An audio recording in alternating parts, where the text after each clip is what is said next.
Alors, on est en train d'organiser une exposition sur l'Arménie et sur les Arméniens avec des objets de collection privée que nous avons collectionnés avec un ami depuis 30-40 ans.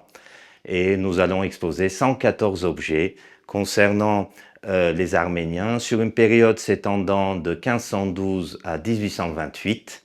Et on a essayé donc ici de montrer cette variété de richesses que les Arméniens ont dans leur culture. Nous avons beaucoup d'objets, nous avons des manuscrits, nous avons des imprimés, nous avons des tapisseries, nous avons des sculptures, nous avons des hemaïels qui sont des longs rouleaux de prières, nous avons des gontak qui sont des bulles, vous verrez également des objets en faïence de Kütahya, des lampes qu'on trouve à Jérusalem et tant d'autres objets qui représentent donc cette culture arménienne. Je pense que déjà, il faut être passionné pour être collectionneur. Pour moi, ma passion, c'est l'arménité, c'est l'Arménie, c'est les Arméniens. Et donc, je voulais, par cette collection-là, montrer la richesse de cette culture. Depuis mon jeune âge, j'ai commencé à collectionner. On commence toujours petit et puis on a des objets de plus en plus précieux qui arrivent quand on est collectionneur. C'est effectivement des voyages, tout un réseau qui se forme, qui savent que vous êtes collectionneur et qui vous propose des objets, ou alors simplement des ventes aux enchères qu'on peut aujourd'hui très facilement accéder par Internet. Chaque objet a son histoire, si je puis dire. À chaque fois que j'ai pu acquérir un objet, ça a toujours été une aventure, si je puis dire.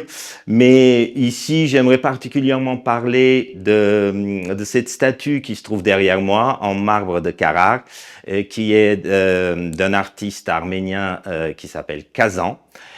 Cette maquette a été présentée en Jean-Paul II en 2001 pour la sculpture qui devait combler une des niches du Vatican, à l'entrée du Vatican. Cette sculpture a gagné le concours et donc l'original, qui fait à peu près 6 mètres de haut et plus de 20 tonnes de marbre de Carrare, c'est le même marbre que Michel-Ange utilisait pour faire ces sculptures-là. Et donc cet artiste est un très bon ami, j'ai acquis auprès de lui cette pièce unique que je trouve magnifique et qui représente aussi toute l'arménité, puisque Saint Grégoire étant celui qui a converti l'Arménie au christianisme, le premier peuple chrétien en 301. Aujourd'hui, il y a beaucoup de pièces qui sont un peu à l'abandon dans l'ancienne Arménie. Et puis, effectivement, si on pouvait accéder à ces pièces qui sont oubliées, pour les protéger, pour les restaurer, ça serait pour moi une très bonne chose. Moi, je m'estime que je suis un maillon de la chaîne et qu'une culture, ça se transmet.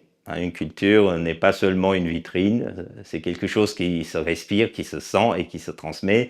Et je voulais transmettre. Il y a quand même énormément d'Arméniens, une communauté arménienne très forte en France, et spécialement à Marseille.